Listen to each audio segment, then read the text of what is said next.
Hey guys, welcome to Basic Teen TV. We're a weekly podcast where we talk about some 90s teen TV dramas.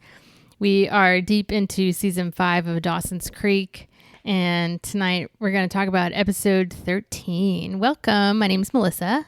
I'm Victoria. I'm Cindy. Hey guys. Hi. What up?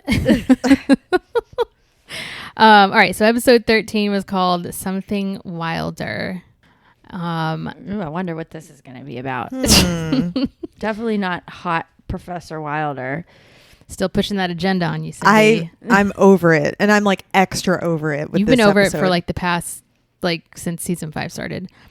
Yeah, don't tell me that I'm supposed to be attracted to this man. Because he's not attractive. It's official. Ken Marino, not attractive. Well, not the way they want him to be. I feel like I'm beating a dead horse here, but we're supposed to think that he's like the hot professor, and he's just not that. I'm not saying he's like Fuggo. I just don't think he's the right man for the that job. Yeah. Okay. So we have 3 main topics to talk about and a smaller-ish topic, and maybe we won't have time to get into it, but where would you guys like to start? Hello. Sorry. Now my brain just shifted backwards. Hello. Silence. I mean, we could just Why go. don't we start with the least interesting of all the things? I mean, we could probably just go in order of the episode. Yeah, let's talk about Dawson and he's going now to the Viz. It's the VAS, the Boston. I wrote it down. It's Viz Arts of Boston or something. Yeah, it's called It's called VAS, and I wrote it down. Visual Arts Boston. VAB. VAB. Oh, sorry. VAB. I said VAS or something. Now your brain's shifting backwards. Damn, all of our brains are just fucked up tonight. Opens with Dawson walking through the little campus, and it's so cliche because there's all these people standing outside in the cold, painting on a canvas on an easel, painting. Everyone's painting. Yeah. Like an artiste. I mean, I went to art school. It was not that scene. I also went to art school, and it was not that scene either. Me too. I repeat the sentence We're again. We're all art school kids. Yeah. And it didn't, there was nobody out painting, especially not in the cold. They're all wearing coats, and it snows in the next couple episodes. So it's supposed to be wintertime in Boston, aka Wilmington, South Carolina. I will say in the most recent episodes, I haven't seen many weeping willows with Spanish moss. Mm-hmm. So someone in the show picked up on that, and they're like, guys, enough. It's obvious that we're filming in South Carolina.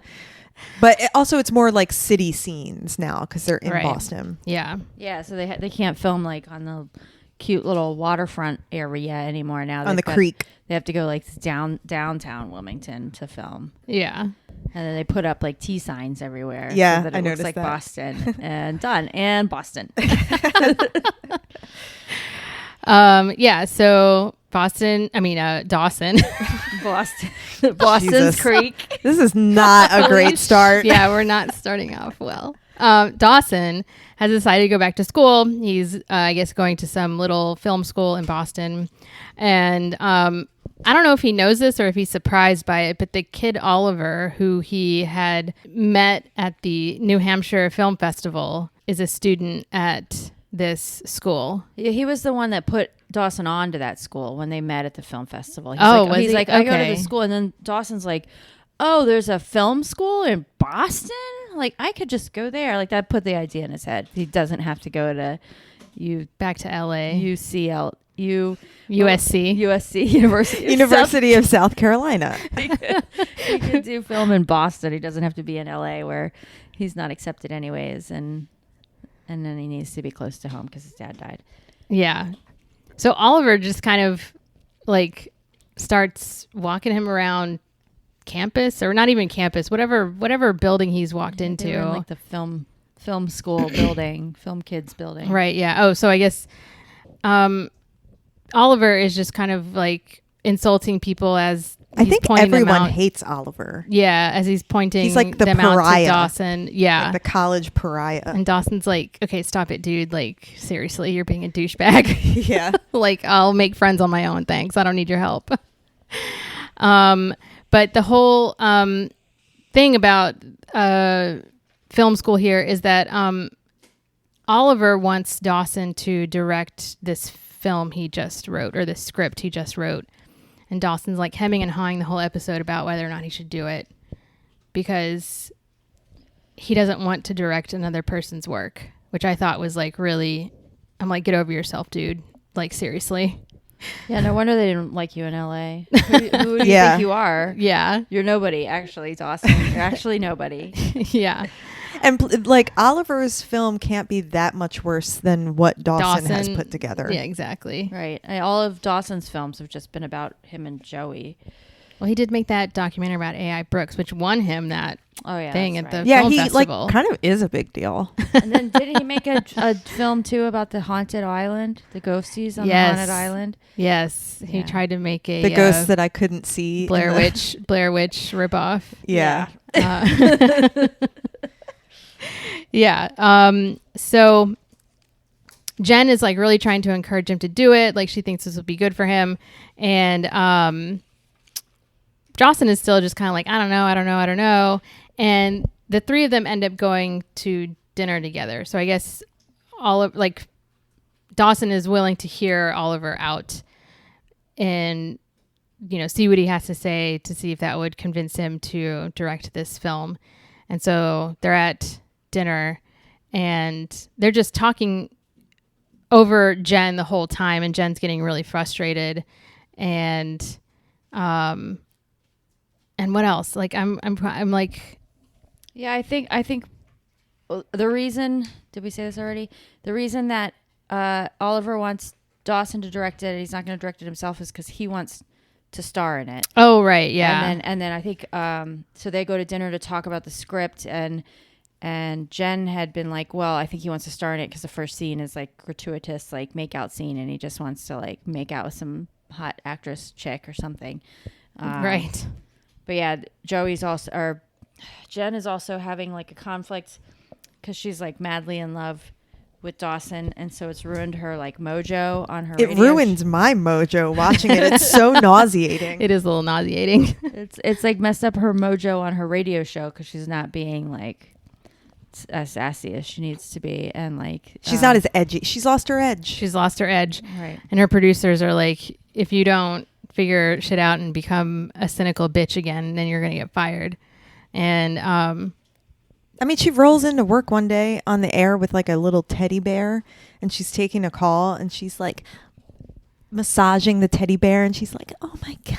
So she's like cute. arranging like daisies in a vase Yeah. or something. Yeah. She's in love, and that's what you do when you're in love. That's what you do? I've never done. I mean, I've been in love. I don't. Have you though? I guess. I was going to say, maybe clearly I haven't. Maybe I haven't because I'm not, squishing teddy bears and rearranging daisies.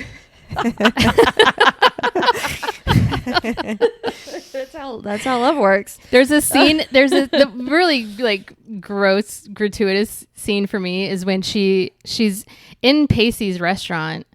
Oh, she's talking with Pacey about like she's concerned. Like my producers called me in and like they say I've lost my edge, and she's like, "What's wrong with being in love? What's wrong with being in love?" And then she gets a phone call on her flip phone, and it's Dawson apparently. And she like turns away, and she said, I wrote it down because it was so. It was like, gross. She's like, "Hello, my little pumpkin." I was like, bleh, bleh, bleh, bleh, I'm doing. No one can see, bleh. but I'm doing that thing that cats do when they're like about to barf, and they're always like.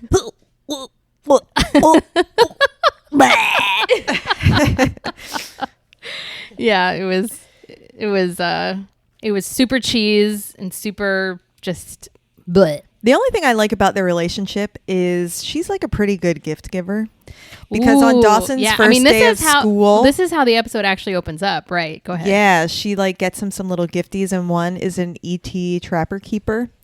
Yeah. And he like took it to class, and he's watching this film in class, and the trapper keeper is like propped up next to him in the seat. I was like, that's some shit I would do. Like put my little ET thing next to me. And Yeah, I think somebody like commented they're like nice notebook or something. And Yeah, some students who were sitting next to him were like snickering as they were looking at his ET trapper keeper, and he was like, it was a gift.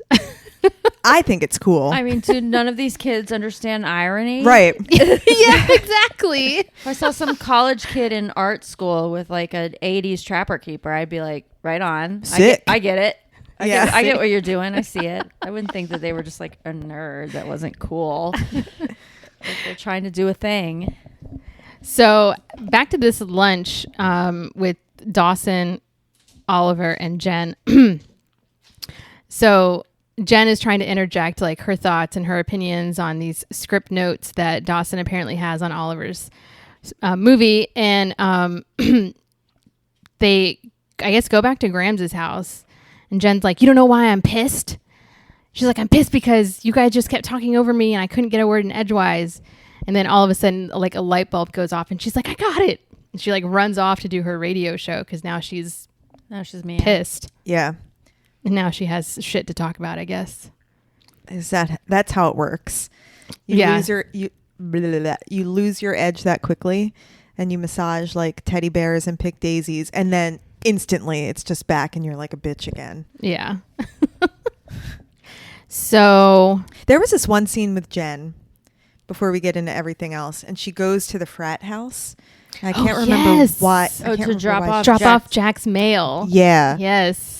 I just want to comment on Thank you for bringing this up because I totally forgot about this scene. She walks in and she's wearing not like knee-high boots. They're like high calf high boots, like black leather boots. Right. Yeah. And she's got on like kind of a short skirt, but a long flowy thing over it that goes down past her knees. You can see her legs though. You see some skin. You see like 8 inches of leg. Right. And as she's walking by, all the dudes, like they really spent a long time on this so the aspect. The camera angle is from her upper, like lower thigh, like just above her knee down to the floor. That's all you see on screen. Mm-hmm. And she's like walking over dudes. So they're all laying on the ground, like flipping through magazines. Like, is this what frat boys do in the frat house? They like lay around on the floor. So when you first watch this scene, you don't at first know that it's Jen.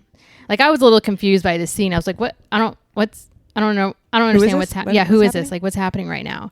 But just the like gross reaction from the dudes in the frat house. They're all staring. They're like, hell and yeah, boys, they're kinda, 8 inches of leg. They're catcalling. They're like whistling. Bit. Yeah.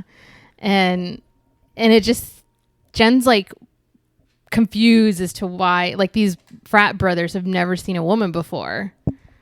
Or like a woman has never entered their frat house or something. I'm like, what? Yeah, it was weird. Like, I'm sure they have women over all the time. I mean, we've seen other episodes where they get nookie. Yeah, where they have like lists where everybody has to go get a date for a party or something. Yeah. Right. Yeah. And they like, pass their lady friends around and like pimp out their lady friends to their dude friends. And so but all of a sudden they're like a bunch of horned up guys. I mean, they probably are horned up guys, but like, yeah. But just their reactions were like over the top to the most gross. Innocent thing ever. Right. Like a calf. Okay, what is this, 1954 or something? I mean, Jen Lindley's got some sexy calves. Yeah, put your ankles and your shoulders away. Nobody wants to see that. You slut.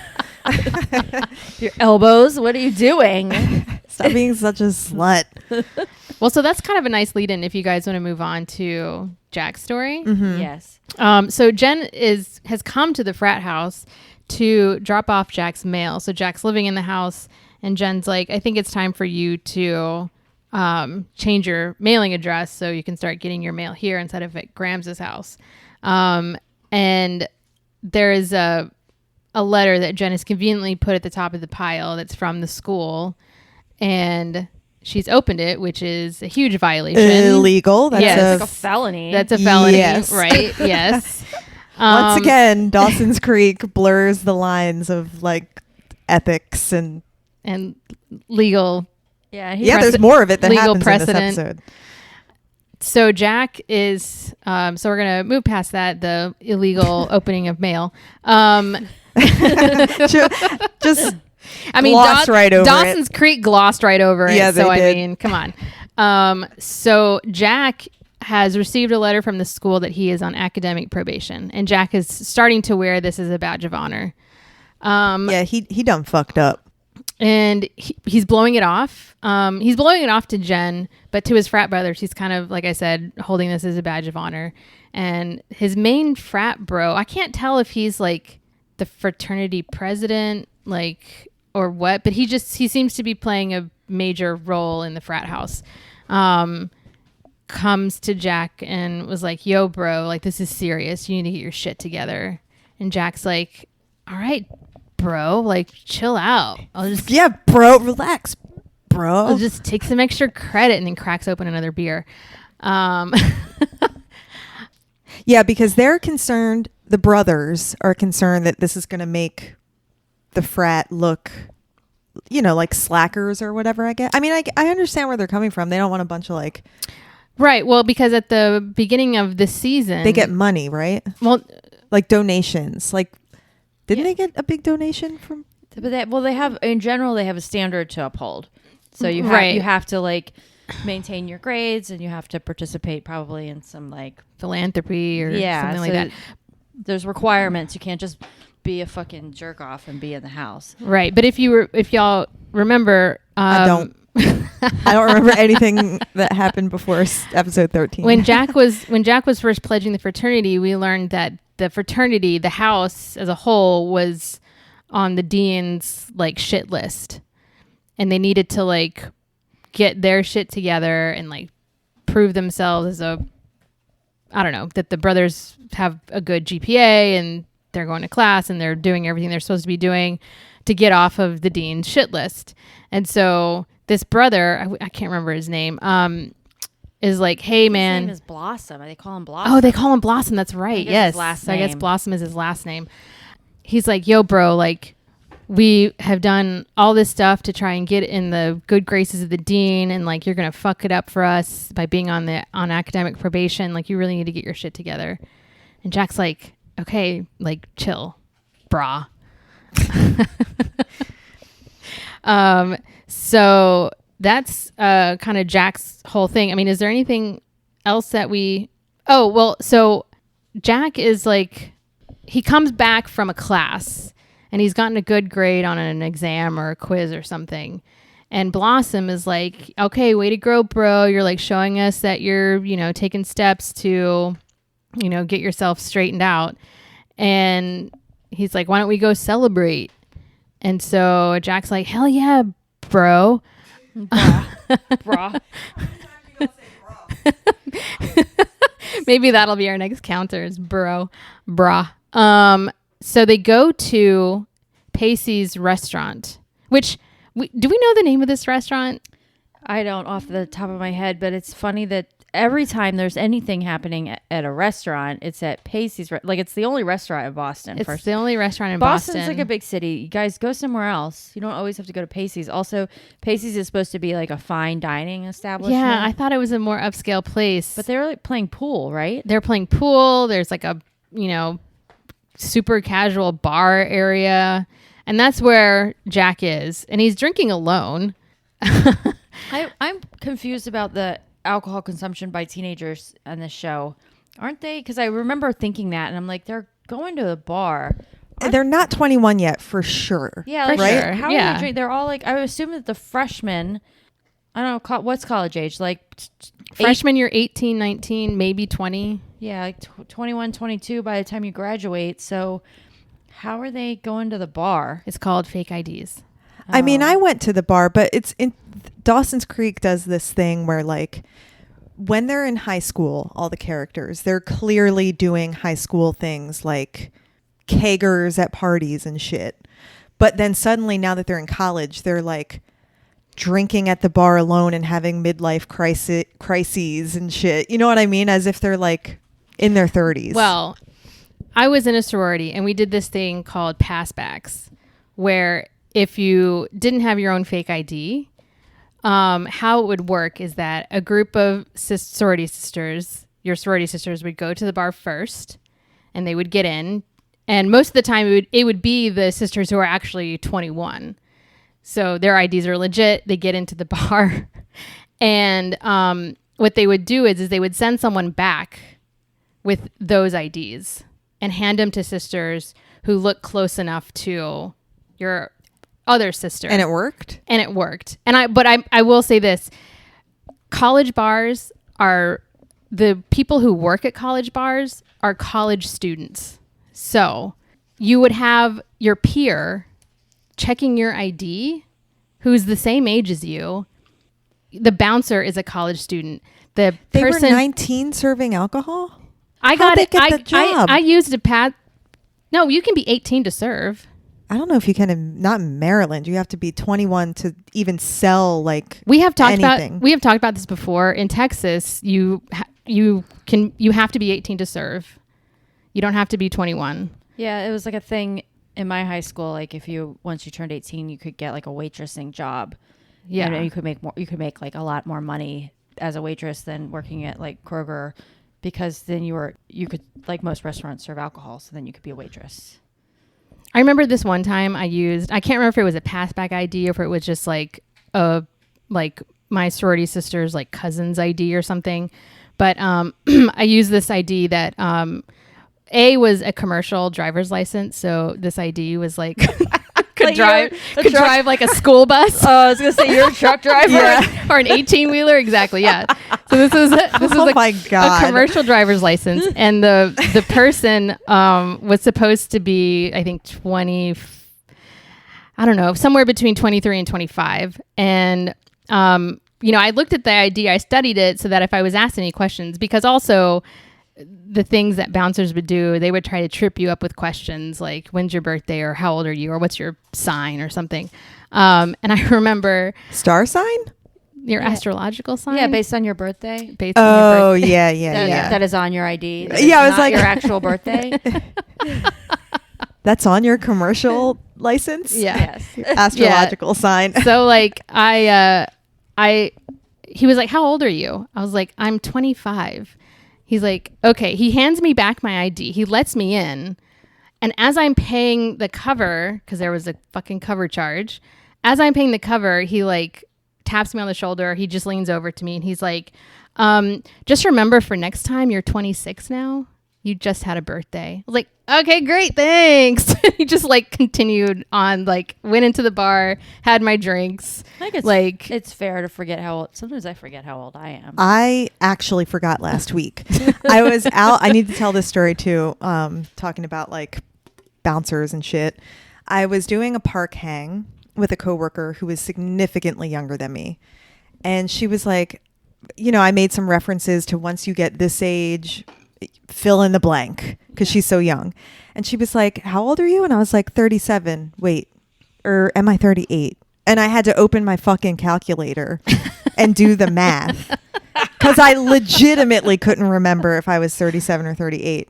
So then later we went to a bar in the area, and the door guy's there, and we had picnic stuff, so it was like a lot of shit to rummage through to find IDs.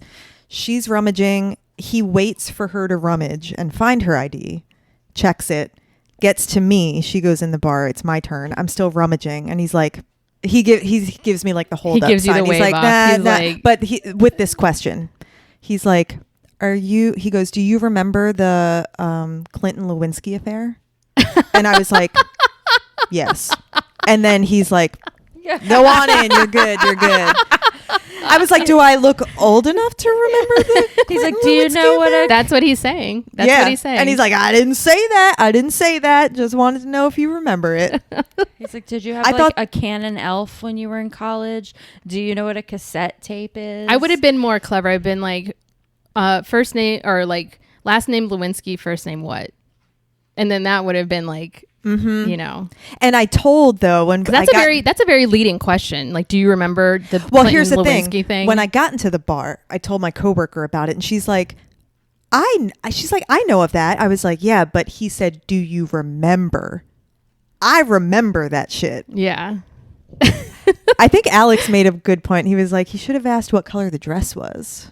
Oh shit! I don't even. Was it? What It was color was it? blue. Blue. Mhm. Yeah. The first thing I thought was blue. It's a blue dress with a big white sploot on But it. but I feel like that might be a easy answer too, because it's like DC. Like, what do all the women wear? They're either wearing blue, black, red. or red. Right? Yeah. Exactly. Yeah. Yeah. Another college experience of mine was I don't remember if I was using the same commercial driver's license again, but it was another. Did you just finish up a shift? But I wasn't. That's the license yeah. you had on you at the time. But again, I wasn't 21 yet, and I went into another bar. And of course, on campus, there were bars that you knew where it was easy to use a fake ID. Like some bars were just like, they don't give a shit. This other bar that I went into, the bouncer looks at it, and he's like, "This is the worst fake ID I've ever seen. Have fun." Damn. And lets me in. Yeah. I mean, you know, like I said, you have college kids checking other college kids' IDs. Like, it's not, like... They don't care. They don't care. Anyway, so back to Dawson's Creek. So they go to Pacey's restaurant that we've all forgotten the name of. And, I don't remember it. I don't And remember it either. Jack is drinking alone at the bar. And I was wondering where this storyline was going to go, because he's been like drinking a lot and partying a lot. And I was like, is this about him like getting too entrenched in bro life? Or is this about him? Are they going to do a PSA about alcoholism? Like, where is this going? I kind of thought that too, a little bit. But I think he just... Because it's been a slow burn it's with been, him and this behavior over the last couple episodes. Yeah, and like his friends were like, we don't like the person you've become since you started hanging out with these bros. And I didn't notice any toxic behavior with his bros. I was like, he's actually found like a group of guys that accept him and want him to be part of their group. Yeah, it's actually quite beautiful.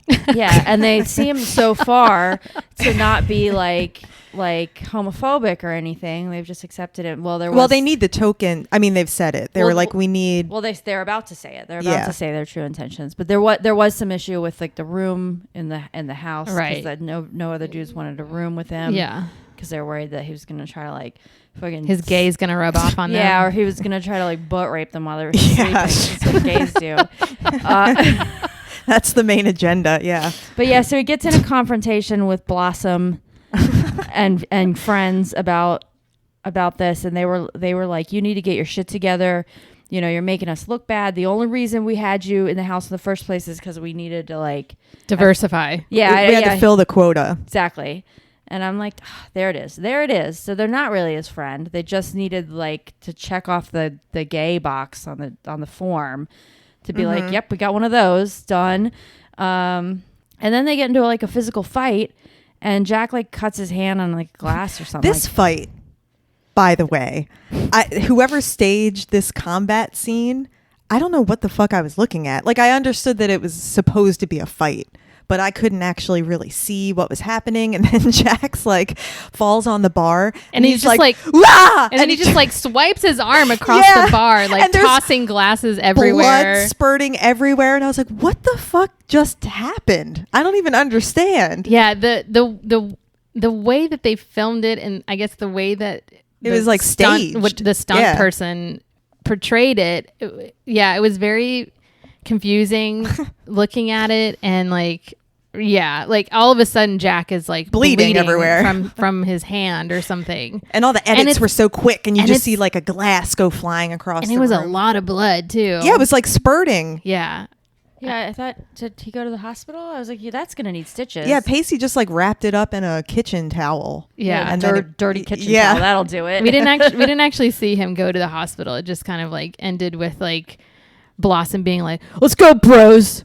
Yeah, and then they all like leave, like they're like in a gang or something, and they all like follow him out. And I was like, what is happening? And I was like he's supposed to be your frat bro. You're not gonna help him out. He's cut his hand open. Although Jack's friends do point that out. They're like, are these guys really your friends? Because they just fucking left you here. You're like bleeding. Oh yeah, the next day Jack comes in to pay for the damages, or pay part of the damages. He's like, I'll get the rest to you later. And then Pacey tries to have like a heart-to-heart with him about like, what are you doing, man? Like, come on. Yeah, you're punching glasses in my fine dining I establishment. mean, Pacey is also telling him to get his shit together. Yeah. And Jack's not having any of it. He's like, fuck you, man. Yeah, because he's having his midlife crisis right now. His not even quarter life crisis yet. He's not even 25 yet. I mean, he is like away at school for the first time, so he's just living it up. Also, nobody addresses the shit that's gone down in Jack's past. Like, does he even talk to Andy anymore? That bitch is like in France, right? Like, we don't hear about her. Is his mom still locked in the bedroom upstairs? Like, what's going there on it with is. this? I knew this would happen. What? You're gonna bring up mom. Oh well, where the fuck is she? And then we're gonna get into the stripper. I know it. I'm waiting, and it's gonna happen. Which stripper? Yeah, which one? There's only been one. Guy Fieri. Yes. Oh yeah. But yeah, no, I mean, his basically doesn't have any parents. And The actor that played his father died, and that was never addressed. We just never see, like, Jack and Andy just like don't have parents anymore. And I am a little bugged by the fact that like crazy mom locked up in a bedroom is just never addressed again. For the listeners out there, I just want to point this out because it is brought up almost every episode, if at least every other episode. It's a big deal. Some storylines that Victoria and Cindy cannot get over, and one of them is Jack and Andy's mom, who, like they've just said a few seconds ago, just locked up in a bedroom, and there's no resolution to it. The fact that the show didn't neatly tie up their dad, who the actor who played their father actually died, but they didn't write it into the show in some way. Well, there are just so many loose ends with the show, and we're just supposed to accept this. Yeah, it's a big plot hole. Yeah. It's a blanket that was started, like it's woven, and then no one ever finished it. And I think it's a big deal, and I think if the show was a little more modern, it would have been addressed, and maybe some of the behavior now would be tied back to, like, I don't know, because they had like an older sibling that died. That was the whole reason why the mom went crazy. And like his dad wasn't accepting of his gayness. The show is like Jack's bonkers. I don't know, but Jack's kind of been through some fucking shit. Yeah. Jack has been through some shit. You're right. So now he's off at college and he's like, fuck all that noise. I want to have a good time. I found some bros that I think are my friends, but I guess they're not. And he's just trying to, I mean, he should study for his tests or whatever, but also he's having a good time and everybody's fucking up his ass. I was like, guys, just give Jack a little breathing room. Jesus. Yeah, make room, let him work. Jesus Christ, he'll figure it out. It's fine. Everybody acts like everything's such a big deal. Like, at some point he like tries to smoke a cigarette and that gets like slapped out of his hand. Oh yeah, like, Jen's like, what the fuck are you doing smoking a cigarette? Guys, everybody relax. They're concerned about him. He's not doing anything that crazy though. That's the problem. This is so out of character for Jack. Is it though? He was a fucking football guy and now he's a frat guy. It seems really on brand, actually. Yeah. I don't know why everybody's confused about it. To be honest with you. Like, that's his shtick. He's like the gay guy that's like not that gay. Like, super like bro-tastic gay guy. That's his brand. Yeah, he likes punching glasses. He likes flag football. Or no, he likes the real football. He likes the real football. He likes the real deal. He likes the tight ends. That's his just thing. like me. Just like you. I mean, who doesn't like a tight end? You like punching glasses too? No, not so much the punching glasses part, but I mean, who wants a loose end? Who wants that? I don't loose think end. Anyone wants a loose end. No, you want a tight end, right? I get it. I mean, I missed the joke. A loose end. A loose end. A loose end. Also, a loose end. A big loose end is Jack's fucking mom. It's a fucking huge loose end. It's the biggest loose end. All right, so that's the Jack storyline. I think there's more to come in the next episode, right? Because it kind of ends with Jack. Yeah, there's more to come in the next episode. All right, so now we get to the juice, the tea, major tea. So let's set the scene a little bit. So Joey and that kid Elliot, who is also in Professor Wilder's class, are becoming friends. Elliot clearly likes Joey, and he asks her out on an official date, and she says yes. And then at some point, Professor Wilder approaches Joey and was like, we finished up the Rose Lazar project. Like, we've gone through her estate and we're ready to close it out. And then we're having a celebratory thing at my house on Friday, same night that she's already committed to a date with Elliot. And she also says that she will be attending Professor Wilder's thing. So now she's got a dilemma. Just tell Elliot, like, hey, a class thing came up and it's a dinner and we're celebrating the end of a project and I just found out about it. Can we schedule for next Friday or Saturday? Like, I don't understand this conundrum. I had the same thought, because then she goes back to Audrey and Audrey's like, what are you going to do? Hot teacher or nice guy? And she makes this big stink about it. I'm like, just tell the kid, Elliot, that you've got to do this class thing. Like, you've been working on this project forever and like you just found out that this group dinners, and just be like, hey, can we do Saturday instead? It's not a big deal. It's actually not a big deal at all, but she makes a big stink out of it. And okay, I have to say, I also had the same thoughts as you guys, but I want to remind you that this is a fictional drama and there has to be drama. It has to be conflict. That's the there it's has just to be lame, conflict. It's just lame. The conflict is lame. Because of course we all know that in real life, what would have happened? Any one of us, if we were in Joey's situation, that's what we would have done. We would have told our date, been like, hey, bro, this class thing came up, you know. I just feel like they didn't have to write in this conflict because what's about to happen is big enough on its own. Like, we didn't even need that extra bit of drama inserted. I kind of didn't understand the point of it, because so what she does is she tells Elliot she's having this conflict because like Elliot's like a nice guy, but I think, and she's willing to go out on a date with him and explore it, but I think she's like not really that excited about him. Oh, he's weird. Because he's weird, and he's like really, the way he asks her out, he has like no confidence, he has no game. He's a little socially awkward. Yeah, he's like super. He wears sweater vests. He's super insecure. Which Audrey points out as a minus point. Yeah, that was like a red flag for her. It's like his wardrobe.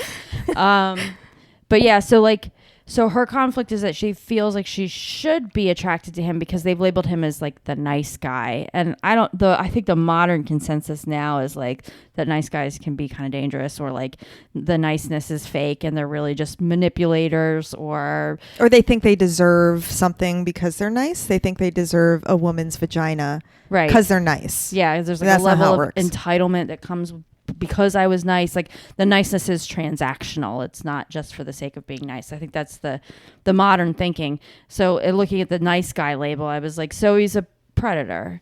And we're Elliot, the sweater vest predator. But that's kind of where I thought it was going. So he shows up. So again, she doesn't fucking open up her flip phone and call him to even cancel or lie. She waits for him to show up the day of to go out. He's gotten already, and I'm like, now you're just being a fucking He bitch. put on like his best sweater vest for the occasion. Going out sweater vest on, and shows up at her dorm, and she's like, I don't feel good, I can't go. And then he's like all crushed, and he like knows that it's a lie, but he's like, oh, all right, fine, and like leaves. She goes to dinner with the people. It cuts to like them leaving dinner. And of course, all the other students like scurry away, and it's just her and Professor Wilder taking like a meandering walk around downtown. Yeah, Boston. He's like, I put in air quotes. He's like, Joey, so what are you up to now? She's like, I'm going back to my dorm room because I'm a student. You're a student in your class. Remember that. Keep that in mind. So yeah, they go for a walk, and I thought this whole time they were on the walk, I was like tense because I was like, Elliot's gonna see them out, and he's gonna confront her, and then we're gonna see how nice he is. We're gonna see him be quote unquote nice. And then your mind got blown. Yeah, but that's not what happened at all. They like ended up down on like a waterfront or something, and they kissed. Oh my god! On the mouth. Oh with gosh, tongue. Oh, and his eyes were open so long, like as they were inching in closer and closer. I was like, oh god! I kept like moving away from the television. I had my hands over my face. I was like, this was so cringy for me. It was hard to watch. Even the conversation, I can't remember the details of the conversation leading up, but that was pretty cringe too. Well, because they started talking about his book. And she was talking about the woman that he'd written in this book. So wait a second. Question. This book that he wrote, is it a work of fiction or is it a biography? I thought it was a work of fiction, but she read into the characters and was like that the inspiration. The main male character was him, and the main female character was a love interest of his. Yeah, I think it was. Yeah, it's fiction, but based on his life. Yeah, right. Which he kind of alluded to, I think, in the last. Was it?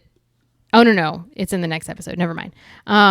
So they're talking about his book, and she's dissecting it and like telling like. I knew it was you and I liked him. I like rooted for him or whatever she said. Very complimentary to Professor Wilder. Mm-hmm. And then like before the kiss, before the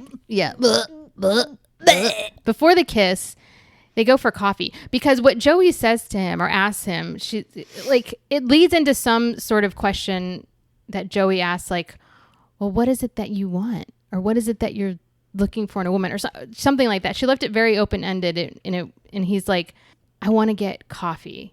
Like even in that moment, I was like, oh my God, what is happening right now? Like, gross. It was gross. It was so cringy. I think I had my hands over my face from the moment that he offered his arm to her leaving that the restaurant. Gesture was gross. Yes. I was like, oh God, I can't. This is hard for me to watch right now. And then like when they kissed, I was alone in my apartment and I was audibly yelling, no. I did the exact same thing. I was like working out while I watched it and I was like, no. Another part that I forgot was before all of this happened and Elliot is like asking, or before he asked Joey out and they're like having like a study date or something. He makes a comment like, oh, the only reason you're in Professor Wilder's class is because he's hot. And like, that's why all the girls, and like you have a thing for, like he accused her of having a thing for him and then follows it up with asking her out, which is why I thought he was also doing the like, quote unquote, nice guy thing where he's kind of a fucking prickhole. She was like, no. That's how Murphy feels about Murphy the whole doesn't thing. like it either. It probably wasn't picked up on the mic. Murphy's growling at the ghosties in the corner. Ghoulies. Anyways, that's another reason why I thought that he was gonna show up while they were having their walk, arm in arm walk and he was gonna be like, you turned me down so you could go on a date with your fucking professor. Yeah, and now I'm gonna fucking tell on you because I'm vindictive. Little prickhole, insecure piece of shit, nice guy. How do you really feel about nice guys, Victoria? But okay, so they kiss. It's a big deal. Immediately after they kiss, he goes, am I going to get arrested now? Or something like that. He was like, oh, now I'm going to get arrested. Yeah, I'm going to go to jail. So like the writers, I have a lot of thoughts that we can talk about in the next episode as they get deeper into this. Yeah. But like the writers are acknowledging that this is inappropriate, wrong, right? Cringe, and the man could lose his job if they were to actually like continue doing this. Yeah, right. It's acknowledged.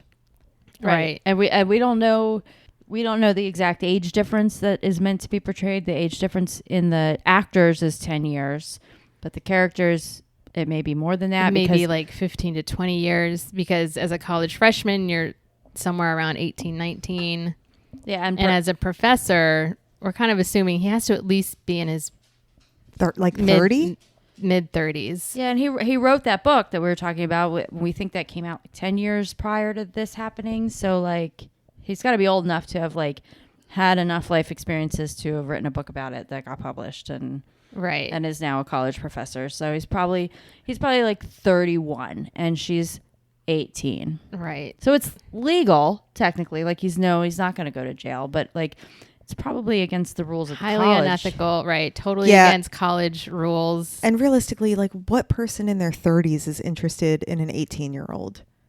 in their mind. That's also another layer to this. Like he loves Joey's mind. You know what I'm saying? Like he thinks she's like so smart and has so many opportunities in life, and she's like gifted. Yeah. So he's attracted to that. Yeah, But he probably finds a lot of shortcomings in his own pursuits, and he thinks that she's going to do better than him. So it's exciting for him to like have her around to make him feel important again, or boost him up, or whatever. Yeah. So I hope he uses her so hard oh and my then gosh. discards her. Damn. She needs a thing. Ouch. She needs like a really big life-altering thing to happen. And I thought that big life-altering thing was going to happen in episode 15. No, and it did not. Nope, not there either. Yeah, so they kiss. There was like an awkward, and she's like, I should go. But then she like walks away really slowly. Really slowly. Yeah. She's, like, like looking back. She turns around a couple times. And Yeah. he's like, just no, leave. Like, get out of here. We shouldn't have done that. People are going to see us together. I know It's bad you luck. guys aren't going to understand this reference either, but she was like walking away like WWE Undertaker walking away. Like the Undertaker is like famous for having an extremely slow walk into the ring. And like that's how slow she was walking. Like if that were me, if I were Joey, I'd be hustling out of there. I'd be like, bye, see ya. Yeah. Like, fuck. But she was walking so slow. I think she just was waiting for him to be like, wait, no, stop. come back. Yeah. Wait, Joey. Wait, let's make out some more. But let's go to my apartment and do it where people won't see us. Yeah. Because now we have to have a secret relationship. She gets back to her dorm, and nice guy has like left her like a care package. With like NyQuil and It's a whole like bunch he used like construction paper to like make the card, and it said "Love Elliot." I was like, what? and there was a flower on it, like a cutout flower, you know, like arts and crafts it for looked children. so super juvenile. I was like, what? Yeah. Just get her a card from fucking Hallmark. What? Yeah, and I think it comes up a little bit in the next episode, like the debate she's having between the forbidden love and the nice guy that she should be attracted to. But I'm like, no, you don't have to like this Elliot guy. Like, he's actually not that great. He's like he's kind of immature, and you know, as much as I don't like Joey, she can do better. And I don't know why she's worried about this guy. Like, just ghost him. Ghost him now. And I think she does. I think that's probably what happens. Yeah. Yeah. So we're thinking we're probably not going to see Elliot ever again. I mean, we don't see him. That'll be yet another loose end. Well, I mean, come on, that's an easier loose end to let go of, right? No, that one's I mean, come fine. on. He wasn't really important. He didn't dominate like an entire episode. No, Right. it's Or not, two. It's not really a loose end. I think she made a choice, Yeah. Right. and it wasn't him. Yeah. So bye. Poor Not- nice guy. Bye, nice guy. Go make your construction paper card for some other chick that will also treat you like shit. And then as you get older, you'll get really upset about how nice you are to women and how they don't fucking reciprocate or reward you for your niceness, even though you're really not that nice. Yeah, then you'll just go like full on incel. Exactly. That's Elliot's future. He is future incel. I smell it all over him. So Joey, get out while you still can. Go ahead. It was a right move. Well, Go ahead and bang Professor Wilder. She I'm not is. going to judge. I'm going to judge Professor Wilder for the decisions that he's making. Her frontal lobe isn't even fully developed yet. She's making all the wrong choices, you know? Yeah, no, he's the authority figure and the quote unquote adult in the situation. Right. Yeah. So yeah, I guess also to just quickly wrap up episode 13, Dawson agrees to direct Oliver's film because this is a big part of on the next episode. But anyways, is there anything else? No, that's it. That's it for this one. That's it for this Forbidden one? Love. Forbidden Love. AKA it's like Romeo and Juliet. Something Wilder. It's Guess like- something Wilder's tongue. Ew. Something Wilder's mouth. Gross. That Wilder dong. Ew. Yeah, something God. Wilder dong. You get like a something Wilder dry hump. When does that happen? I bet it happens in episode 16. Oh my God. If we see Professor Wilder and Joey dry humping, I can't. I'm not. This is going to be worse than the kiss. Grinding away. Oh my God. The whole time they're like, we shouldn't do this. Well, he's like, well, that's why we have our pants on still.